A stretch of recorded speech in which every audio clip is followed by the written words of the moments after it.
Shalom, selamat pagi Bapak Ibu Saudara, bagaimana kabarnya? Semoga kasih dan anugerah Allah senantiasa menaungi kita semua.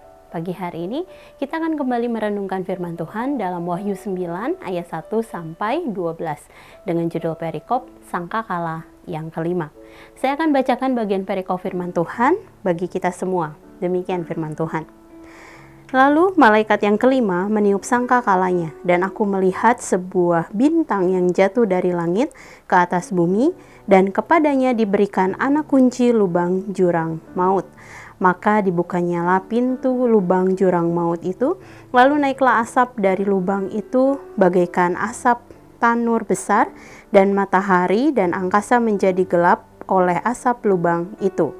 Dan dari asap itu berkeluaranlah belalang-belalang ke atas bumi, dan kepada mereka diberikan kuasa sama seperti kuasa kalajengking di bumi. Dan kepada mereka dipesankan supaya mereka jangan merusakkan rumput-rumput di bumi atau tumbuh-tumbuhan ataupun pohon-pohon, melainkan hanya manusia yang tidak memakai materai Allah di dahinya. Dan mereka diperkenankan bukan untuk membunuh manusia, melainkan hanya untuk menyiksa mereka 5 bulan lamanya. Dan siksaan itu seperti siksaan kalajengking apabila ia menyengat manusia. Dan pada masa itu orang-orang akan mencari maut, tetapi mereka tidak akan menemukannya. Dan mereka akan ingin mati, tetapi maut lari dari mereka. Dan rupa belalang-belalang itu sama seperti kuda yang disiapkan untuk peperangan. Dan di atas kepala mereka ada sesuatu yang menyerupai mahkota emas, dan muka mereka sama seperti muka manusia. Dan rambut mereka sama seperti rambut perempuan, dan gigi mereka sama seperti gigi singa. Dan dada mereka sama seperti baju zirah, dan bunyi sayap mereka bagaikan bunyi kereta-kereta yang ditarik banyak kuda yang sedang lari ke medan peperangan. Dan ekor mereka sama seperti kalajengking dan ada sengatnya, dan di dalam ekor mereka itu terdapat kuasa mereka untuk menyakiti manusia 5 bulan lamanya. Dan raja yang memerintah mereka ialah malaikat jurang maut, namanya dalam bahasa Ibrani ialah Abaddon, dan dalam bahasa Yunani ialah Apollyon. Celaka yang pertama sudah lewat, sekarang akan menyusul celaka lagi. Bapak Ibu Saudara, Wahyu 9 ayat 1 sampai 12 masih merupakan bagian dari pemberitaan tentang 7 sangkakala yang akan ditiup pada akhir zaman. Dalam bagian ini, Yohanes menggambarkan murka Allah melalui 2 hal. Pertama, kerusakan bumi yang akan terjadi di masa akhir.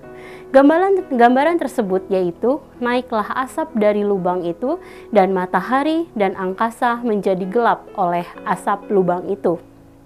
Dan dari asap itu berkeluaranlah belalang-belalang ke atas bumi. Dan kepada mereka diberikan kuasa sama seperti kuasa kalajengking di bumi.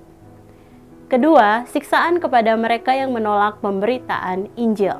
Hal ini dapat kita perhatikan di dalam ayat 4 sampai 6. Siksaan ini diberikan kepada mereka yang tidak memakai materai Allah di dahinya. Artinya kepada orang tidak percaya yang menolak anugerah keselamatan serta orang percaya yang hidup jauh dari kesalehan di hadapan Allah.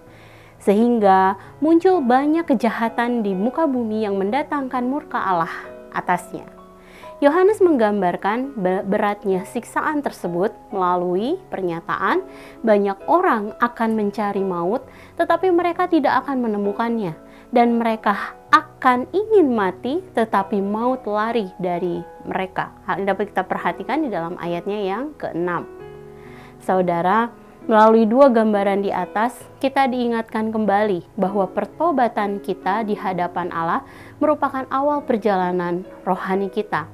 Dalam perjalanan tersebut, kita akan mengalami pengudusan melalui proses belajar untuk menghidupi firman Allah dalam setiap aspek kehidupan kita. Proses ini akan terus berlangsung sampai kita mencapai kesempurnaan di dalamnya. Dan saat Ia datang menjemput kita kelak.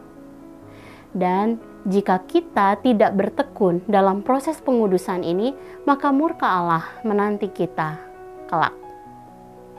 Saudara, biarlah perenungan pagi ini menjadi pengingat bagi kita untuk senantiasa hidup kudus di hadapan Allah. Bertahanlah dalam menghadapi godaan dunia dan berdirilah teguh bagi Allah. Saudara, mari sejenak kita merenungkan firman yang baru saja kita dengar. Saudara, apakah kita masih bertahan menghadapi godaan dunia? Mari berdirilah teguh dalam iman kita kepadanya, dan jangan menyerah terhadap godaan. Sehingga ketika Allah datang, Ia akan menemukan kita tetap setia kepadanya.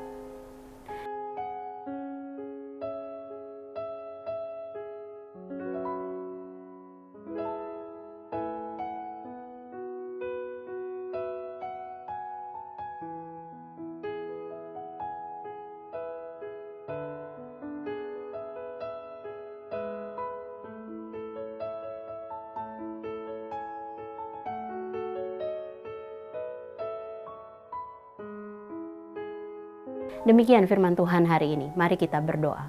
Tuhan, terima kasih satu hari Allah tambahkan di dalam kehidupan kami.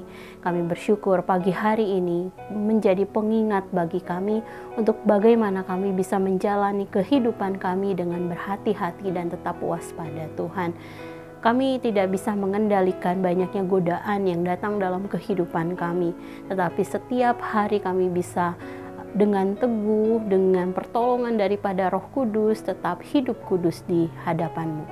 Melalui pilihan-pilihan kami buat, melalui tindakan kami, perkataan kami, biarlah itu senantiasa berkenan di hadapan-Mu. Kami rindu Tuhan, kami bisa menang melalui setiap godaan Tuhan. Kami bisa melalui proses pengudusan ini Tuhan, sehingga ketika Engkau datang kali yang kedua, Engkau akan menemukan kami tetap setia dan berkenan di hadapan-Mu. Ini kerinduan hati kami Tuhan. Tapi kami percaya bahwa Engkau menolong kami di dalam hal ini. Terima kasih Tuhan, kami mau serahkan sepanjang hari ini dalam tangan kasih-Mu. Dalam nama-Mu Tuhan Yesus, kami berdoa, kami memulai hari baru ini bersama-sama dengan Engkau. Haleluya. Amin. Selamat pagi saudara, selamat menjalani hari bersama dengan Tuhan. Tuhan Yesus memberkati.